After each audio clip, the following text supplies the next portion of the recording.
Hey, it's Ethan Skolnick for Five on the Floor and the Five Reasons YouTube channel here at the arena in Miami, where the Heat play pretty well for most of the game in the returns of Tyler Hero and Bam Adebayo, but lose by 4. Jimmy Butler took an ill-advised 3. We talk about the good shots he takes at the end of the game. This one did not need to be taken. Beginning of the shot clock, down 3. Duncan Robinson, Tyler Hero, and Josh Richardson, all of whom were pretty hot from the outside on the floor. Jimmy takes the shot. It doesn't go. Too much Anthony Edwards tonight, 32 points for Minnesota. He kind of got it cooking as the game went on. Naz Reid had some big moments in the third quarter, as he typically does against the Miami Heat. And it's kind of a mixed bag tonight because Tyler looked really good. He looked, the shot looked pure. He looked like he fit with everybody. Bam worked his way right back into it, anchored the defense for most of the game, and started making that midi. And they got pretty decent performances from some other guys. But this was just one of those games. Jimmy didn't play particularly well, and the defense collapsed a little bit in the second half. And even though you're playing a team that's been really good this year, the Minnesota Timberwolves, one of the surprise teams of the league, they're leading the West, probably a game that you should have closed out. Alex, your feeling overall on what happened in the second half? Because offensively, they looked great in the first half. No, yeah, in the first half, I mean, they just had an immaculate half-court offensive rating. And then not only that, like, they had held the Timberwolves to a very low one. And so, like, being able to do that against the number one defense in the league is very impressive. We talked about it at halftime, us three just on Media Row with Brady, saying that, like, the regression is coming. And we know how the Heat team performs, with or without their best players. Like, there's going to be a point where the run comes, even if they're up by a good amount.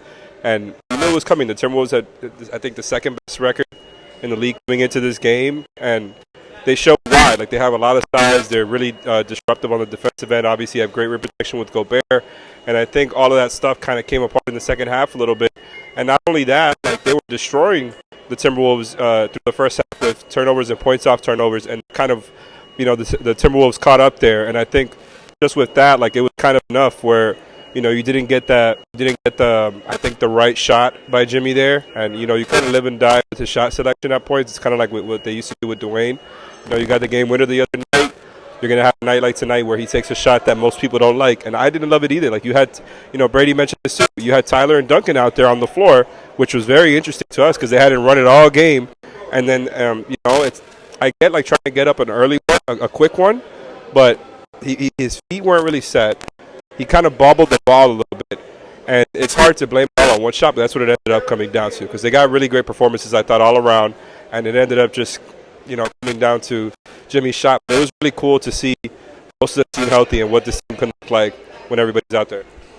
Yeah, and I think that's what they're going to be the takeaway tonight ultimately is that, Hero looks good now as they go forward. I thought there were some good moments between him and Jaquez. Caleb Martin got the start tonight. Looks like that might continue. Kyle Lowry sat this evening, so Kevin Love got the start. I thought he played pretty well at times, too. There's really not a lot to complain about tonight, and yet the result didn't turn out to be what you wanted. So we'll see what lineups Erik Spoelstra uses on Wednesday in Orlando, playing another team that's been a hot team early in this season, and one in your conference, and a very, very good defense that they're going to have to deal with. For Alex Toledo, I'm Ethan Skolnick, here as Miami Heat lose and drop to 15-12 on the season.